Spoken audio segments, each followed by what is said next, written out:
Memang nasib kembali masuk bui. Apriansa yang lebih dikenal Rian Jombang, sang spesialis bobol rumah kosong di wilayah Sukarame, kembali ditangkap setelah dompet berisi identitas termasuk surat bebasnya tertinggal di TKP. Bukan Rian Jombang yang dikenal sebagai pelaku mutilasi. Rian Jombang versi Palembang ini merupakan warga Jalan Sukabakti, RT 4 RW 1 Kelurahan Sukarame, Kecamatan Sukarame, Palembang. Dia sendiri merupakan baru merasakan bebas dari lapas sejak Desember 2022 lalu.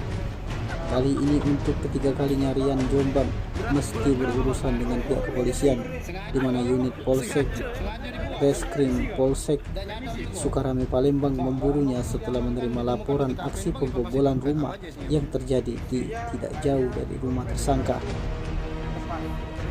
Di mana modus pembobolan rumah itu, Rian menyelinap masuk dengan merusak pintu yang ada di lantai 2. Namun meski berhasil masuk, tersangka Rian tidak berhasil membawa satupun barang dari rumah tersebut. Kapolsek Sukarame Palembang, Kompol Ikang Arya Putra, didampingi Kanit Reskrim Ibtu Deni Irawan mengatakan, berdasarkan itu pihaknya kepolisian dengan mudah melakukan penyelidikan dan mengetahui identitas dari Rian Jombang, di mana Rian Jombang diamankan polisi saat di Jalan Sukasenang, Kelurahan Sukarame, Kecamatan Sukarame, Palembang, atau tepatnya di depan Futsal 7. Setelah digiring ke Mapolsek Sukarame, didapati selama 2 bulan bebas dari penjara.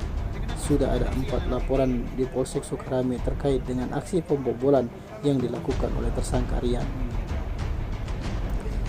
Untuk pasal yang disangkakan yakni Undang-Undang Darurat Nomor 12 Pasal 2 Ayat 1 Tahun 1951 terkait kepemilikan senjata tajam.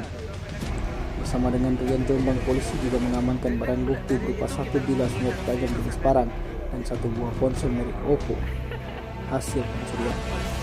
Sementara pengakuan dari Rian Jombang, dirinya kala diamankan polisi sengaja membawa senjata tajam parang untuk berjaga-jaga. Sementara terkait dompet miliknya yang tertinggal di TKP, Rian Jombang sendiri mengaku tak menyadarinya. Namun Rian Jombang mengaku setelah menjalani hukuman selama 1 tahun 9 bulan kurungan, di mana ia bebas pada Desember 2022 lalu, sudah 4 kali melakukan aksi pembobolan. Dompet dan kartu remisi. Lepas, kartu remisi. Kartu lepas. Kapan tahun berapa bang remisi? Kartu lepas ini kartu remisi. Kapan ini bang? Oh iya, tahun berapa bang? 2022. Baru berarti bang? Punya 15 tahun ya? Terbuang berapa bro? Kasus sama ini buka rumah sama. Ini spesialis rumah kosong. Terakhir berapa bulan bang? Berapa ke polis berapa kemarin? Berapa polis terakhir? 2 tahun. Jalan ini berapa? 19. Oke. Caranya Pak Warung. Tegak ono oleh. Oh, enggak terkunci. Tahu dari mana pintu tidak dikunci? Iya, aku lewat. Oh, lewat. Jalan kaki, bermotor. Jalan. Pagi. Kakak nyadar nggak kalau dompet tinggal? Nyadar nggak dompet tinggal? Ngapa udah? Nampak. Pindah keluar penjara berapa kali? 4 kali. Tim Liputan Sumsel TV melaporkan.